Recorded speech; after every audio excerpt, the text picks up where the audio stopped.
Welcome to the Rice County Historical Society. One of the most remarkable treasures we have here at the Historical Society is this Plains Ledger Art in Drawing book. This was made by a Kiowa Indian, Kiowa out of the Oklahoma area, and it was made by him while he was a prisoner at Fort Marion, Florida. You might ask yourself, why do we have a piece that was made by an Indian whose tribe originates out of Oklahoma and who made it while he was in Florida? It's a Bishop Whipple connection. Bishop Whipple, as you may know, was a local, he was the bishop here with the Episcopal Church here in Faribault, and was well known internationally for speaking about the fair treatment of Native Americans.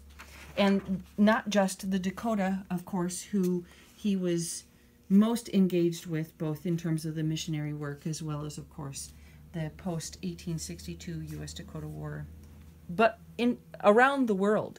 And he would often be gifted presents from folks from other parts of the world.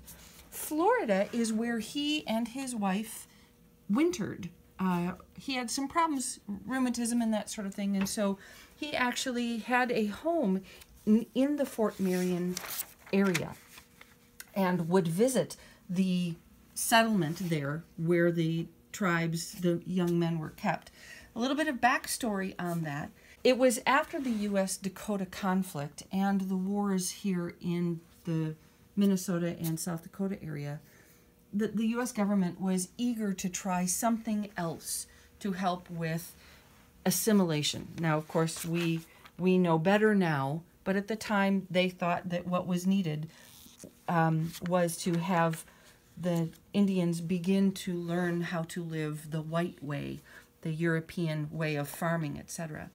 So what they did is, rather than have the battles, they instead came and they captured or removed the young warriors, brought the Indians to Fort Marion, Florida, with the idea of helping them learn new ways. And one of the things that they did was they gave them these ledger books and colored pencils that were manufactured at the time. And they used the same techniques that they were using on their blankets and so on, and they drew these ledger books. This whole book has been scanned, as well as many other books scanned to make a part of the Plains Ledger Art project run by a professor in California. And so if you're interested in learning more about this book or other books similar to it, we encourage you to go to that site.